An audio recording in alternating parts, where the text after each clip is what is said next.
Exactly. All right, I want you to raise your hands up in the air and say, woo! Woo! Turn around. Come on. Oh. And have a seat. There we go.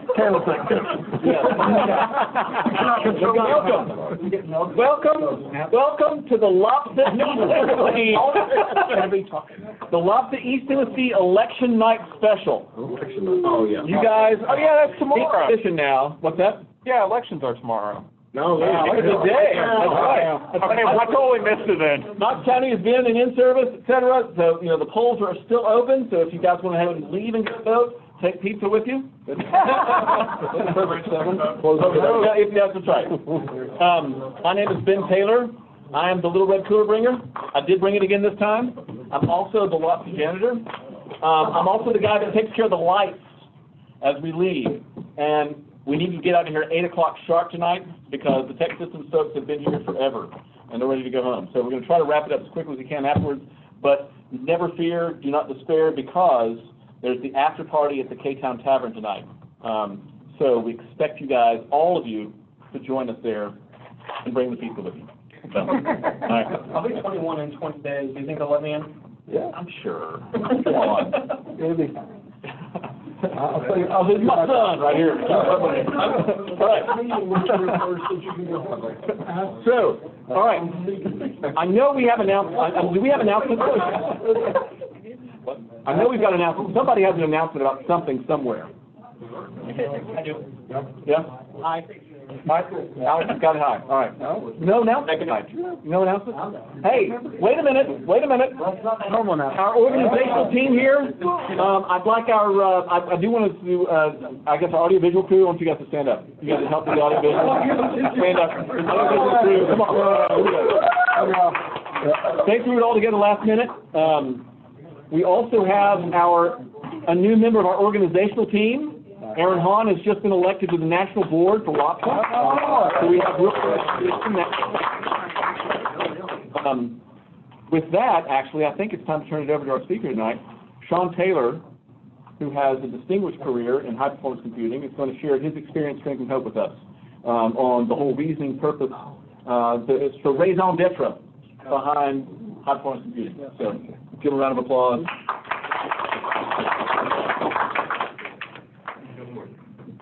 Thanks, first off, you guys, for having me come out. I really appreciate it. It's a good opportunity for me to meet a lot of people who I have not met since I've only been here for about a year now. Started this career field 23 years ago, next month, and have been doing exclusively HPC from the beginning until now. Some of the finest national labs, Sandia, here, NOAA up in Princeton, and a few other places. And some commercial stuff as well too. What I wanted to bring to you guys today is a little understanding of what computing or HPC actually is. There's a lot of conjecture in advertising scheme as vendors and just publications in general that calls everything basically that there's two machines put together and happens to be pretty darn fast a supercomputer. It's not. It's completely antithetical. So I wanted to give a little bit of history about where computers came from. Specifically supercomputers, and then a little trace through the 60s and 70s, which I'm trying as hard as I possibly can to even remember, and then into the early 80s, 90s, where we actually started in a thing called Beowulf, which was the first commodity off-the-shelf, low-cost cluster computing ever devised, started in 1994 with NASA, and then Air Forces Phillips Laboratory, and a few other entities, and then grew from there exponentially. So the slide deck is hopefully going to be in the proper order. We'll see. But a quick, not so quick, just a real quick definition of high-performance computing is the combining of similar architectures of hardware coupled together with very tightly controlled and very high-speed interconnects on the back end. So you're looking at Intel's of specific CPUs, memory per node of specific types, sizes, capacities, drives of the same, and a very fast interconnect on the back end that allow the computers to talk to each other simultaneously and share a job across a parallel platform. And then you have the file systems, which can be parallel or even flat, which is normally your input and output decks, and we'll talk about that in a second too. Go ahead. We didn't work out a fine. You broke it. You broke it again. Oh, no. Brad always breaks it. I think I break it. Did you do? I don't know. Ah. All right. So what is HPC? I just said that. So the applications themselves are extremely specialized as well too. When a job runs on a high-performance cluster or a supercomputer, it is not a linear job format, i.e. it's not something like, all right, I got an email, I need to do this, I need to push over here, update these databases, and da-da-da-da-da. No, it's a job, huge streams of data, parallel, multi-channels, 128, 250 pieces of which an individual application is broken into small components. And the reason that's important is because then each individual node can actually does the computation on the individual pieces. And this is no different from the beginning of computing when the humans for the computers in the 40s, 50s, and 60s. Go ahead. In most cases, and I'm sure that there's a History Channel show out recently that talks about this, and it's about the women of NASA, who were the individual computers, the very large problems of being able to get a ship into space, into orbit, people to the moon and back. That was one of the most widely publicized aspects of what a computer needed to do. These women that you see sitting here, each one of them did a specific calculation, and then they did what was called a redux or a come together, and they would do a remerge of all the individual pieces into a single code, and then a group of scientists would look at it and say, is that correct? This takes weeks to do this. You can imagine something like the feat of an Apollo mission that loses its command module and leaking, and now you have 3 weeks worth of work to do in 30 minutes. That's pretty daunting. This drove the need for what we're going to call supercomputers. You see on Cray from the first slide, and a company called CD, which is now CDC, which is now gone, began the first parallel supercomputers in which they took hundreds of CPU cores and strung together inside of a tightly bound network in one chassis. Univacs and so on and so forth did exactly the same things, but not the same way that Cray and CD did. The problem with this approach was that the machine was still acting in a very linear fashion. It wasn't necessarily computing things in small component pieces and merging them together. And even if it couldn't do multiple problems simultaneously. The scales just were not there. It couldn't get past a couple of it was limited, it was finite in the size it could actually push out in size. No matter what they did, because of the back-end technology, they could not communicate chassis, a large J30 chassis, to another J30 chassis. They just couldn't do it efficiently, effectively at CPU speeds. So an individual, well, I'm actually stepping ahead of myself. So Cray began working on even more capabilities as far as the back-end interconnect. Ethernet, of course, was the first one taken a look at, but we had to take a look at different other methodologies of interconnecting, like Tauruses and meshes and so on and so forth. These are the initial thoughts of what would eventually become iWarp and Infiniband and Chelseo and multi-gigabit internet technologies as far as dropping latency and making good solid connections. Unix is the primary operating system of all these machines, no matter how you slice it, it's all they have. In 1981, a very interesting gentleman by the name of Linus Torvald actually came out with the idea of, hey, let's make this thing really small and really lightweight, and let's make it free. So let's run DEC and everybody else out of business with this Unix operating system. We'll call it Linux. 81 was the birth. We'll change that. So, are you going on that? No, I haven't yet. Nope. So the three principal ideas going into the 80s with this new operating system, this idea of we needed to be able to branch out very widely. Instead of growing up, we had to grow out as far as we needed more than 100 CPUs. Now, what we needed were hundreds of nodes with thousands of CPUs. At the time of the 80s, this technology was barely beginning to come along, but some companies were indeed doing it, and they were charging you a tremendous amount of money for this hardware, for their service and support contracts, and then, of course, their stuff was all proprietary, so you got locked into their product for life. Anybody remembers the year 2000, whenever the COBOL programmers made a sudden comeback? The oldest people I've seen in my life suddenly came back into the workforce, made more money in 2 years than they had their entire career, just because of that debacle. Anyways, the three principal ideas in the 1990s for high-performance computing was to reduce the cost, increase the speed, and conform to a set of standards across all parties, RSCs. So Ethernet, Infiniband, the CPU technology and designs to get away from custom one-offs and proprietaries.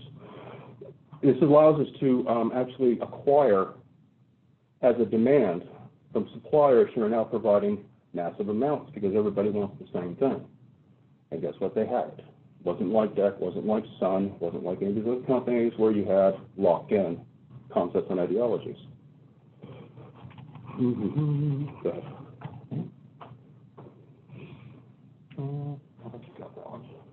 Can I get that one away? So I'm ahead of myself. All right. Yeah.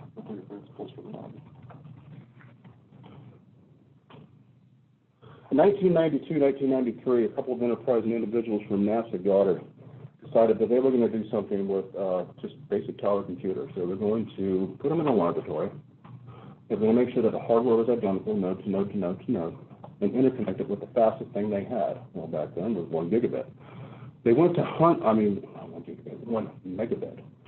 By 1994, 1995, when they developed the first parallel HPC platform, it was a 16-node device. It was built in 1994, presented to the public for review at SC supercomputing, one of the first years actually. 16 nodes connected by 100 megabit computer, and was able to run jobs 10 times faster than anything on the market at the time, and the cost was a few $1,000s, even at that time.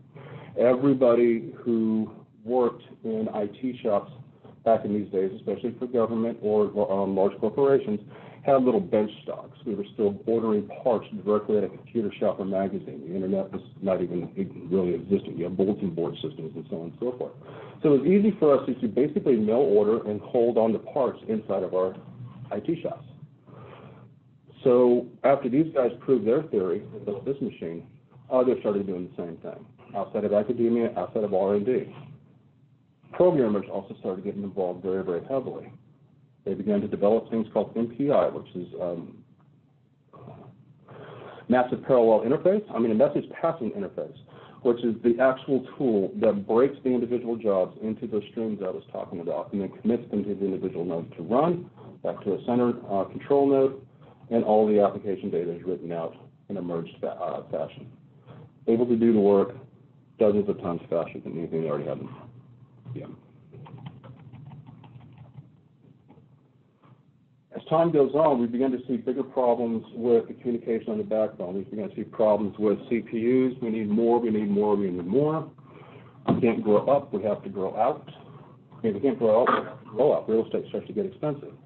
Multi-core technology comes into play. PCIe buses start to come into play. ISA goes away. Infiniband comes into place.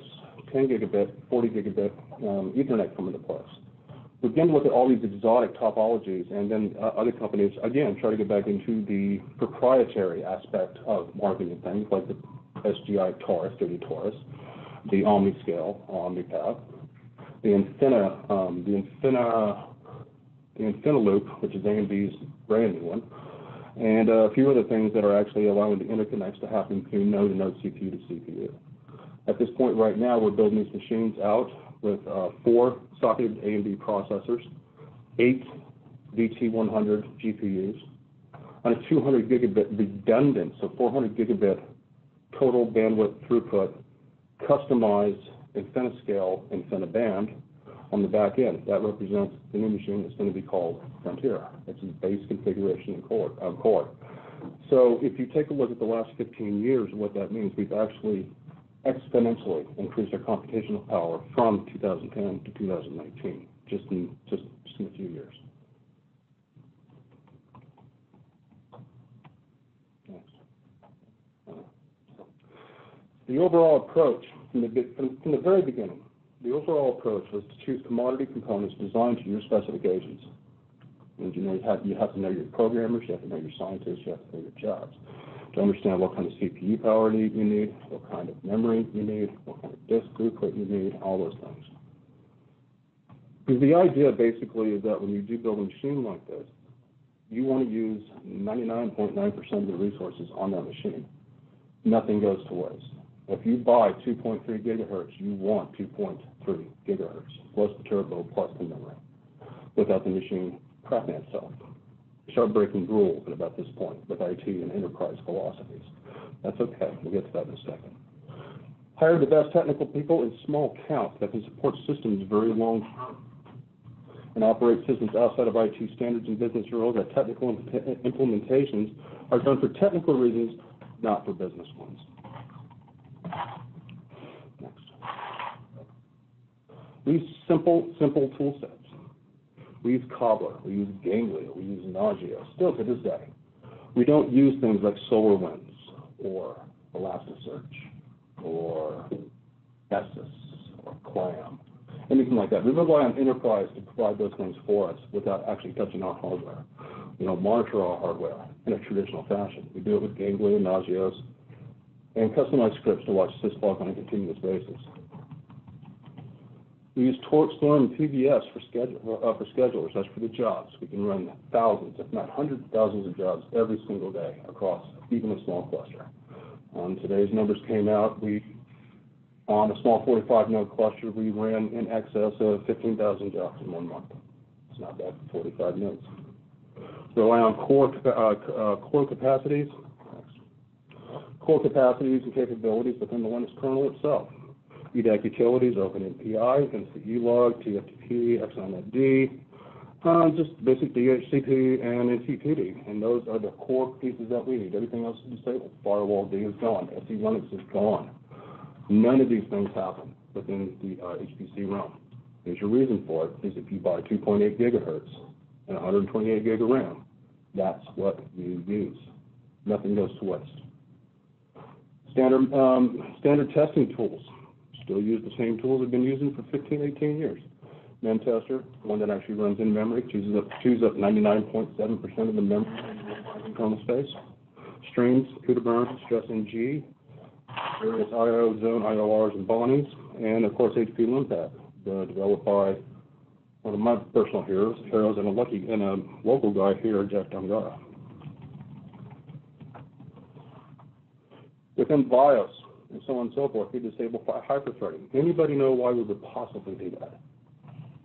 Why? Because there's only one floating point unit, and so you don't want to break the consent. There's only one ALU in many of them, too. Yes, absolutely. And you also cut your memory per processing core in half, virtually. Just losing.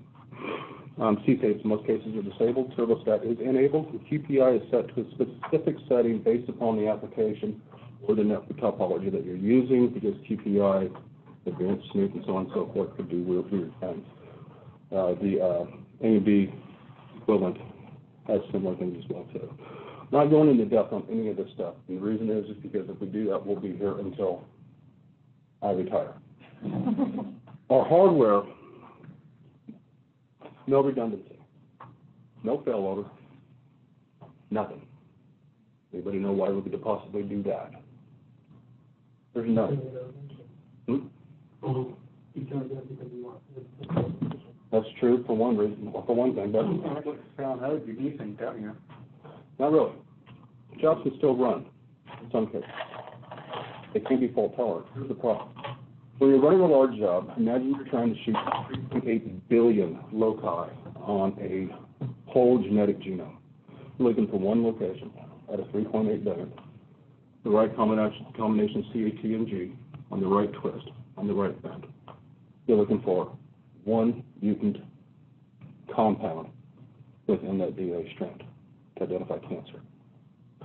You fail a node, you throw a memory error, you have cache coherency problems, drop a node completely. You don't want that job finished. You want that job to fail. You want it to fail catastrophically. In fact, you want the entire system to fail catastrophically. It's easier to bring it back up, 18, 20 minutes, to bring it back up with that node out, run the job, and get the proper answer, as opposed to misdiagnosing or mistreating a patient, and possibly killing them. It is to that level today. So we buy cheap things. We get small 1 year or 2 year pizza boxes. Maybe a blade set, just depends on what the back end's like. Cray has a decent one. Supermicro does not. A single SATA drive. that fails who cares? Matched CPUs, and I mean down to the die. Memory for the to the CFC codes. Fully matched, fully populated, no exceptions. The reason is you want to utilize every single memory channel to 100% or more, oversubscribe it of its capabilities to get the performance out of it. For Intel's dual sockets, for AMD's quad sockets. The reason is the number of memory lanes. Very simple. No RAID controllers, no reason. It's overhead. Default tolerance or failover except for power, and that's only if it's needed. Flat network topology, management interface for IPMI, 1 gigabit network for provisioning, management, and configuration, and a high-speed backend, be it 10 gigabit, 100 gigabit, 200 gigabit, Infiniband, doesn't matter. Any of that stuff. Next. Next. This is my background for years. Next one. Hold up. Oh, wow. I haven't been telling you very much, have I? No. All right, next. All right, there we go. I said that we break the rules. We don't follow enterprise rules generally. We follow the legal ones that we have to, not the practical or the mundane one, i.e. the monitoring tools, the reporting tools, the security configurations, and so on and so forth. We rely on enterprise to give us that within the rule set and then keep us an island in ourselves. That way we can do the things with the performance we expect, the speeds we expect. And this is where the rules come back together. I said there are no rules, but there are 3, and they are hard fast. The machine has got to be accurate, predictable, and everything that machine does has got to be repeatable. We're working on a new cancer drug, and we're going to be treating, let's say, BRCA2 mutations, which is breast cancer, which is really, really nasty, difficult to isolate and actually treat. And we have a drug that we're chasing after, and we're seeing that it's actually affecting the loci, it's affecting the mutation. We know that it's actually doing the things that it's supposed to do. And so we get approval to go into the stage 2, stage 3. We're going to final release a product into market from FDA. 2 years later, they come back because of some complaints that weren't recognized, i.e. somebody got breast cancer. Oops. Somebody got prostate cancer. Oops. Taking that drug. That's a problem. The drug was never supposed to be able to do that. Here's the problem. You rerun that job and the answer comes back different. Just lost the guidance. You just opened yourself up to full litigation. Your company's probably watched it happen 2 years ago. That's simple. It has to be repeatable, which means it has to have the monitoring tools I was talking about. The NCE discount, any EDAC, any error correction. If a node fails, if a memory transient error occurs and it flips, you just want it to fail. You don't want it to continue. You want it to die. It doesn't matter if it ran for weeks. We're talking about billions. Weeks don't matter. So those are the 3 hard, fast rules every single time. Yeah, I actually talked about that.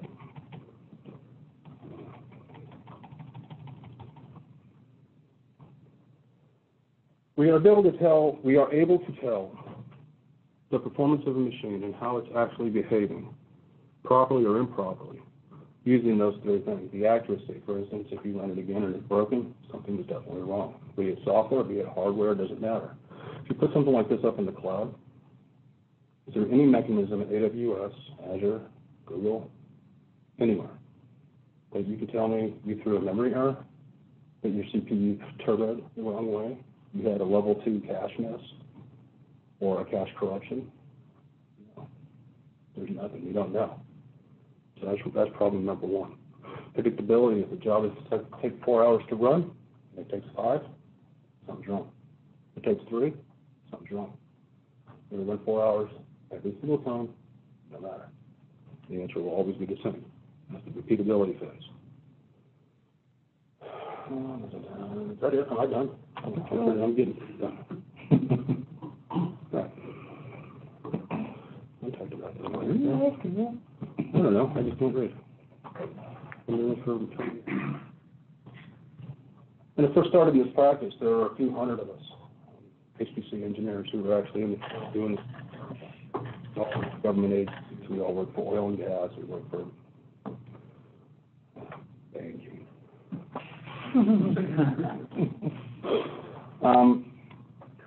Within 8 years of me starting this career, by 2004, 2005, there were a few thousand of us.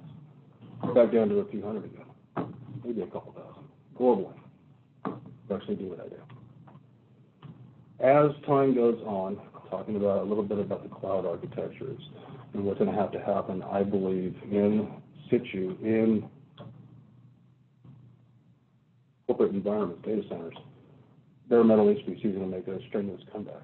I think that number's going to grow exponentially. That's one of the reasons why I just wanted to basically tell you a little bit about what it was, see if I could stoke interest in some way, shape, or form.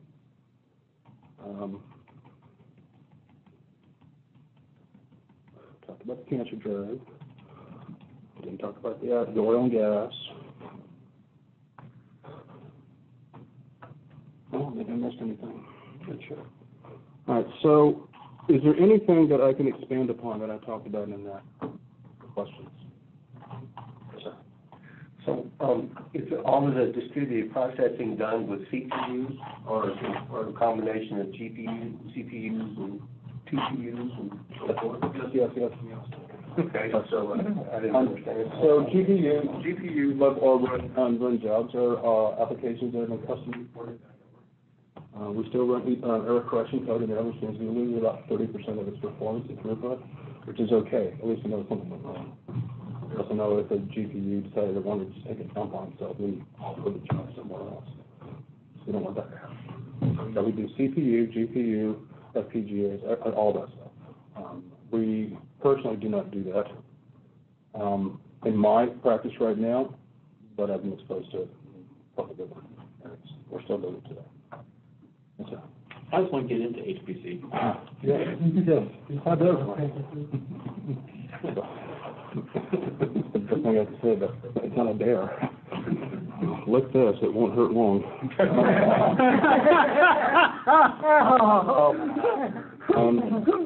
So, in most cases, educationally, of course, you want to have an extremely mechanical mind and electrical engineer-oriented mindset. But the big thing is in school is to get yourself into CS or electrical engineering with the CS emphasis. That will get you into the design of CPUs and back-end communication systems and switching and so on and so forth. To actually get into the hardware stuff, the engineering aspect that I do every day is to, when you get into an IT field, push yourself into a specialty. Try and find somebody who has that specialty. You have one of the largest employers, part of the country, right across the street from you, who does just that. On a brand new system coming in and a lot of older systems that need support. Take on a job over there, take on an apprenticeship, take on an internship, whatever. You got to start at the very, very bottom. I mean, it's a hard, rocky road up, and it's baptism by fire, big time, big time. It's all fun and games when one node burps. It's all not very much fun when 10,000 do, especially at one time. So that can be quite the week for you.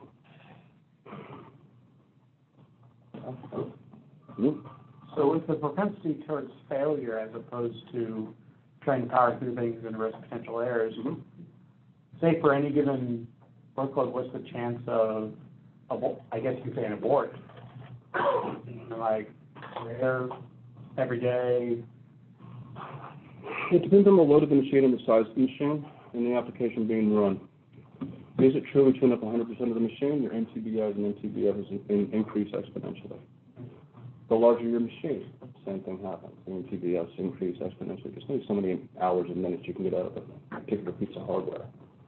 Thermals in the room, facilities blows the temperature by 2 degrees. It's, you just tossed your nodes. CPU's getting up on 3 years old. That's another thing too, is every 3 years you're replacing billions of dollars worth of hardware. The hardware ages, it fails faster and more catastrophically. The propensity is, if I were to load down Summit 100%, all nodes, and run high-end jobs utilizing both GPU and CPU simultaneously, we're talking about an HPL run at this point, I would expect that machine to catastrophically fail within 3.5 hours. And how long does the task take to run? It depends on how it's put together. Specifically HPL. I think these guys got lucky. We're able to get it done in 7 days. It's not a hard, fast number. It's mean times. You know, sometimes you can get 3, sometimes you only get, half a day. It just depends.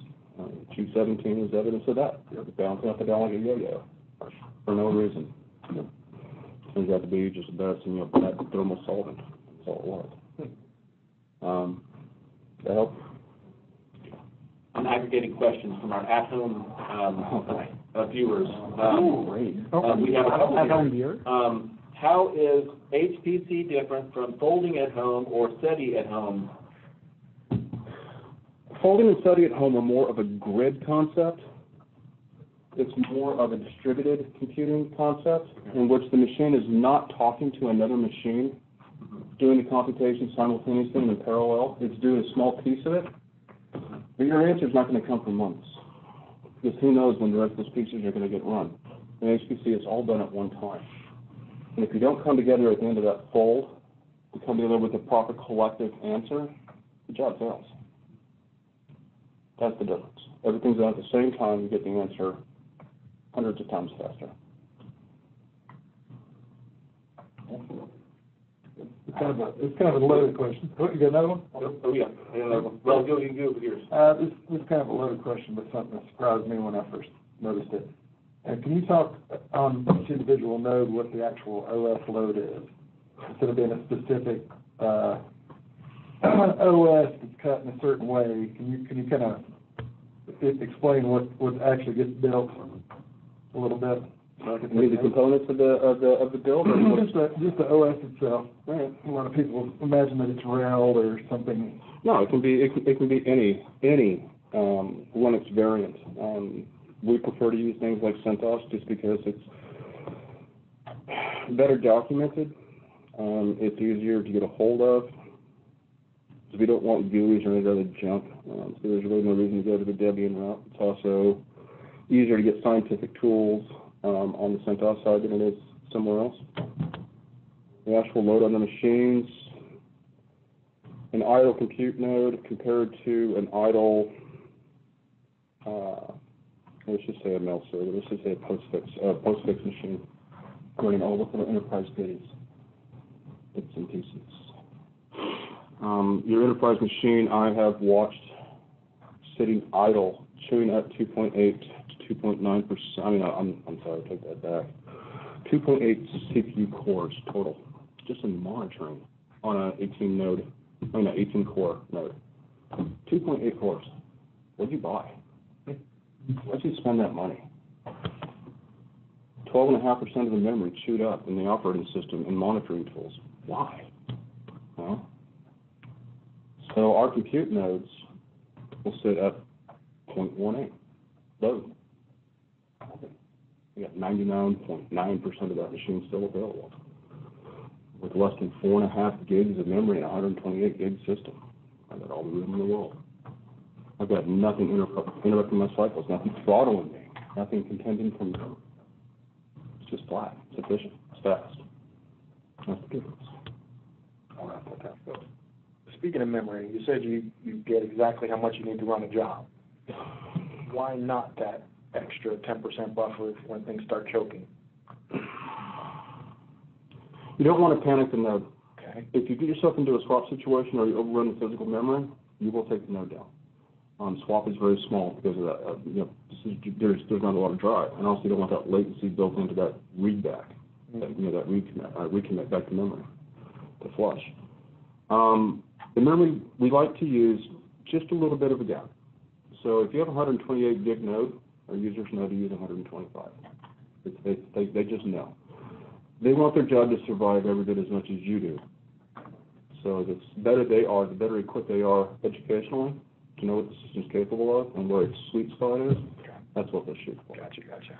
And in many cases, you can actually make the scheduler put rule sets into the schedulers, any scheduler, in case the user forgets to put those parameters in their submit script, and it'll take care of it for them. It won't let them exceed it.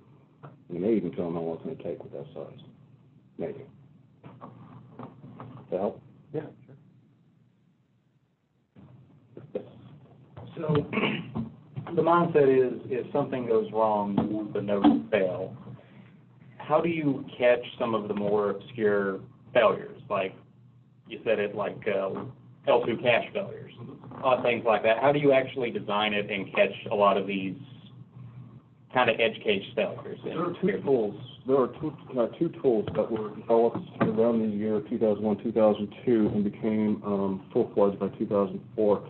The first project is called Blue Smoke.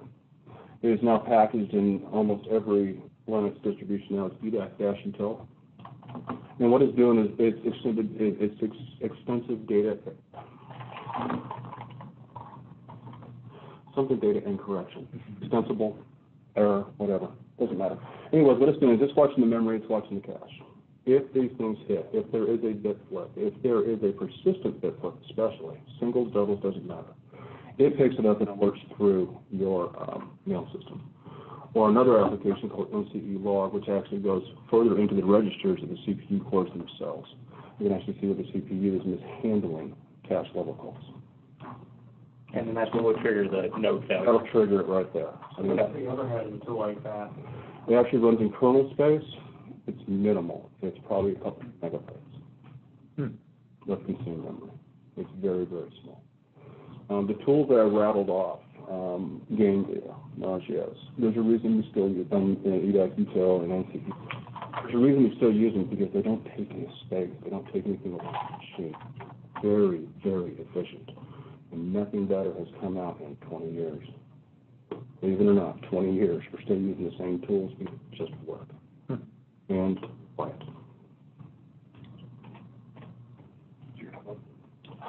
Another from our home viewers, how do we get to exascale? No. Exascale is that's a hard one. It's a tough nut. I mean, you've got the MTBS and NTBIs are exceptionally short. They're on the point of hours. Literally. I mean, you can't even run an impact this fast. I don't know how they're going to do it, honestly. The best tool, the best way that I can possibly think for them to get to exascale is in pieces. I don't know if they're going to ever be able to actually run this machine at 100% its capacity at exascale level. I have my doubts. So I don't know if we can, not with today's technology. It just fails too fast. Long jobs, I mean, even at exascale level, you're still talking about, in some cases, 24-hour jobs running or more. At that level, you're going to hit the wall a lot. So a lot more failures, a few successes, that's about it. Key to it is smaller pieces. You take the entire exascale machine, small pieces into chunks of that machine. The end result is an exascale result. That's the only way you can really do it, I think. What the boys downstairs are going to do, don't know. I don't know.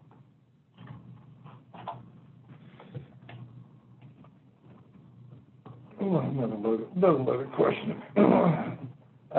How do you manage and reproduce, like you were saying a 45 node cluster, but let's say 200, 300, 400 nodes in a cluster. How do you continuously reproduce and manage nodes like that? What are some of the tools that are used across these? Yeah, I did leave that. I did, and I actually glossed right over it. You build an initial image, and it's the golden image. You use simple tools again, Cobbler, which includes Kickstart, TFTP, Pixie, all the wonderful things. Has the baseline configurations for all nodes. Period. Builds, reloads that node if you're going disk full, which I prefer.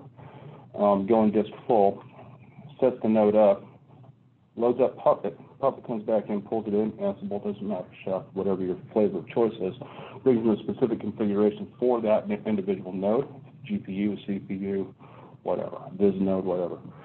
And that's how you manage it. I mean, at that point right there, nothing else can come into it. Nobody else has root. Nobody can add things to it. If the node corrupts for some crazy reason, it's easier just to reinstall it. Take it offline and reinstall. Reinstallation takes about 25 minutes on a full load node. Reboot takes about 6 minutes for an entire cluster. Cool. All right. So with such a high rate of hardware refresh, Mm-hmm. so you're saying usually every 3 years, say 3 years. I know like Titan lasts a little It's 3 years in production, believe it or not, when it comes down to it. longer. The question I have is, in situations which it sounds like it's not that uncommon, where someone is saying or refuting results that were produced, how do you reproduce that if hardware is So if your hardware's being refreshed, you really haven't changed anything so long as nothing actually happened on the hardware when you ran the job the first time. You run the job the next time with the updated packages and so on and so forth for that new hardware, and if it doesn't go into error, the answer had better be the same. If it doesn't, you have compatible problems. You've got much bigger problems than with the machines. That's the key. That's why compilers have got to stay backward compatible to their applications. They've got to be able to remember. Remember the bash bug back in 2014? Yeah, somebody forgot to do something, and guess what? Every single bash session died overnight, globally. I mean, globally, it was catastrophic. Because somebody forgot to flip the backward compatibility back to the previous release. It was that simple. But the answer is that for the science to be good, the machine's got to be perfect every time. And if that's the case, and you trust your software and releases and patches, you get the same answer. So if the hardware has changed, as long as valid spec history, you can replicate the configuration, that's usually considered. Yep. As long as the answer is the same. So I'm afraid that the answer is the same. Do you often run into issues with differing floating point errors? That can be a case, especially in larger physics and biochemical practices. Normally, the scientists account for it within their code for acceptable rounding to a point. That's normally handled by software. The hardware isn't going to necessarily handle that unless it actually exceeds if they're needing to throw an error. No matter what, it's just not going to check some problem when it comes back for reread. Well, so I understand that NVIDIA's got a graphics processor that has something like 700,000 nodes, and you were saying that you do the big stuff with 45 nodes. So am I missing something there? No. So my 45 nodes is a small cluster. This is a very specific device. When you get to the NVIDIA stuff, you get to the large tens and hundreds of thousands. That's a completely different area from what I'm doing these days. They are doing that stuff, but I'm still doing pretty good stuff with this standard off-the-shelf stuff, i.e. the CPUs and sets where I'm still running 8,000 GPU cores per node. And those are the ones that are still good. He had his hand up first. HPC sounds more stressful than fun. Why get into the field? Mom, is that you?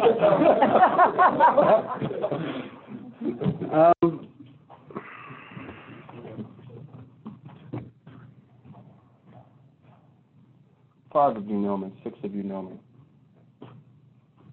Does this feel stressful? Yes. How do you handle that? You talk to HR a lot. A lot. A bit of both. They can become one and the same if you push hard enough. But no, in reality, no. It's very trying. It's very difficult sometimes. It's also very rewarding whenever you actually correct something that is major or bring something to the attention of code developers or even an OEM to say, hey, look, this piece of your machinery is busted. You got to fix this. You're not cooling properly. You're throttling here. You're doing this. You're doing that. It can be highly stressful, but we play every bit as hard as we work. And it's something that's always been the case, and we're all almost identical to that in the field. When it's serious time, it's serious time. When it's played, the two oftentimes do collide. But generally speaking, it's the reward. It's chasing that wind. Yes, sir. How are you handling scheduling, and do jobs ever run parallel to each other? They do. They do. And sometimes they actually run in a batch to rate fashion. One job will kick off thousands of others. We do it with products like PBS from Altera. We do it with SGE, Slurm, Torque, Moab, Maui. Those are the job schedulers that specifically instruct the computer how to break it up, where to break it up, how to pull it back together, the individual jobs. If it needs other pieces, like a separate calculation, you can say, okay, I need 30 nodes to do this and 10 to do this. So when this thing runs at this step, fire off this other job. That's an array, it's a step array job set. You get thousands of those running. And then all those come in, just goes out and comes right back in to the final answer. There are for certain schedulers. How do you resume at those types of breakpoints? It depends if the job is to allow breakpoints, halt points, restarts. If you write a restart file up, a caveat to this, you can write restarts on any job you want, which means you can stop the job and it picks right back up to the last restart. That's fine. That was wonderful when you were dealing with, 4 or 5 gigs. That's great. When you talk about genomic data and you unzip one of those FASTQ files, especially for a whole exome, and it goes from 40 gig to 480 gig, and then you start breaking that up into pieces and you try to let a restart for that, no, it's not feasible. Can't write it out fast enough. Your restarts will actually overwrite the next restart. It can't possibly write fast enough. So can you? Yes. You really got to think about it. Yes, sir. So you mentioned biochem, physics, et cetera. What's the most interesting workload or use case you've seen used for this, or HPC used for? Right now, the most interesting aspect I see right now is cancer research. That is probably one of the scariest, yet most exciting things I've ever seen. Outside of that would be seismic physics, oil and gas, and the tertiary one, which actually got me started in this one, was nuclear radioisotope decay, specifically in the triggers of ICBMs. Yeah, if those calculations are wrong, that can be a really bad week in the Midwest. Thankfully, they fell closed, not to boil. But imagine you deliver a $9 billion bird to the Middle East to take care of some problems, and it hits the ground and doesn't explode. Oops. Now you've got a big mess on your hands. Space shuttles. The latter one, I was actually involved with locating the flight instrumentation machine that we used to do the computation of where those boxes landed was within 15 meters. We were within 15 meters from the swamps of Houston. It's impressive the location of that, yeah. And that's just precision. Yep. Good stuff. Well, besides the group that you currently work with, who's your most challenging group to work with? Is it Brad? No. I know. That's right. Most challenging group, it wasn't the group, it was the project. The group was actually unbelievably tight. Because we spent 3 months, 20 hours a day together. And that was the Thunderbird project at Sandia Labs. That's the first commodity off-the-shelf Dell 1850s, the largest Infiniband fabric ever laid to that date. Barcelona was the next.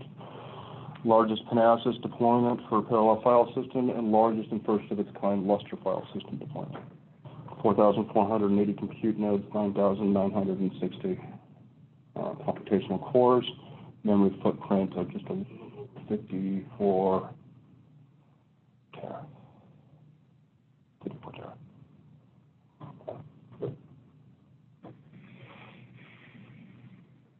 Any other questions?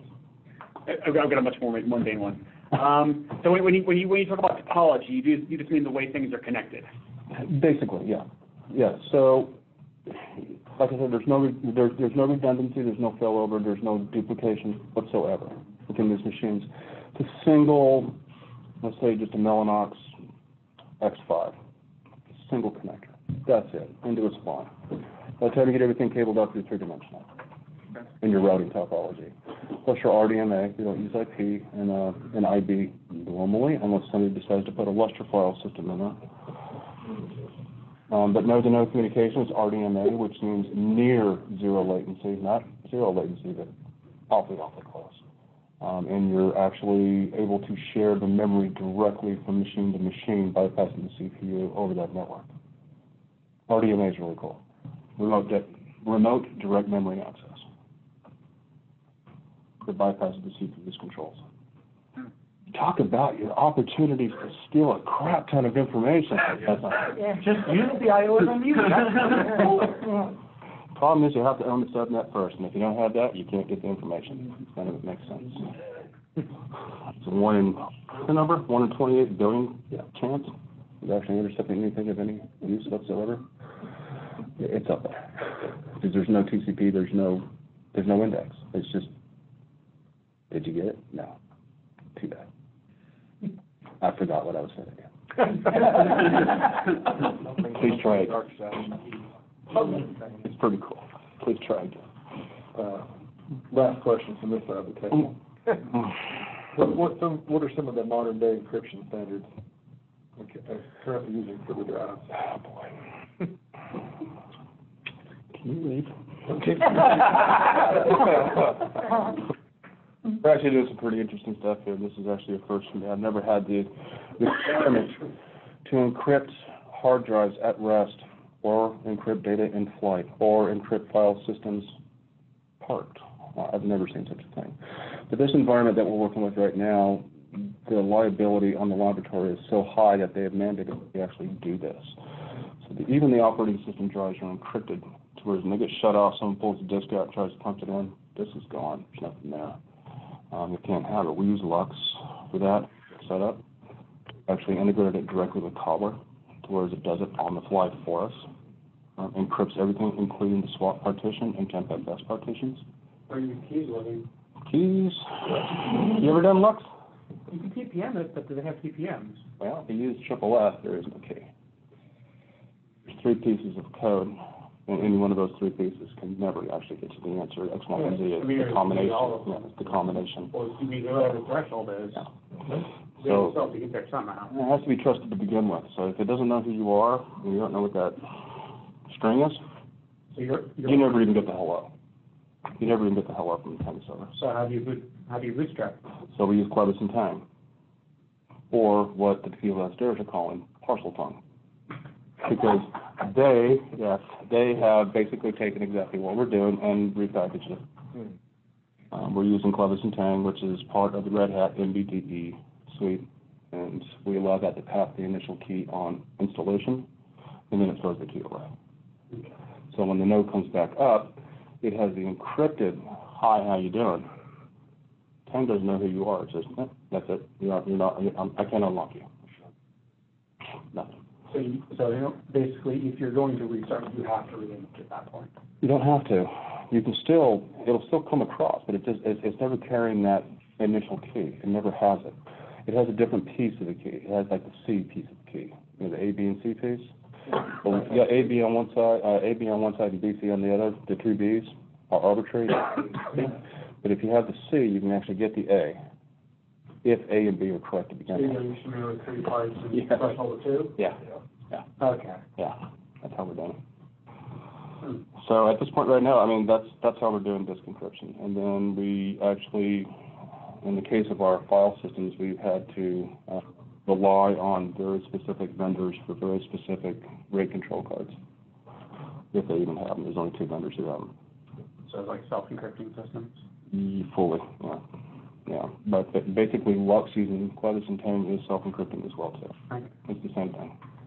Except for doing the software, they're doing them in hardware. And then I guess the logical extension is then how are you handling in flight? In flight, it's all over encrypted tunnels, not in Infiniband. Okay. Yeah.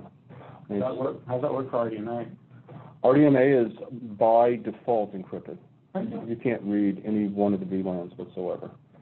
The virtual lanes as data is flying across RDMA. It's nonsensical. Yeah.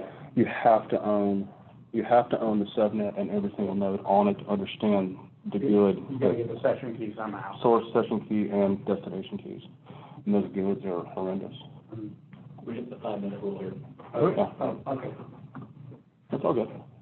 So I guess final big long questions? If not, it can be continued. At the K-Town Tavern, where we take care of our speakers there, pick up their tabs, as an incentive to sign up to be a speaker. All right, cool. All right, excellent. Awesome. Thanks, guys. Thank you. We also need, I need some helpers, help clean up the area. We have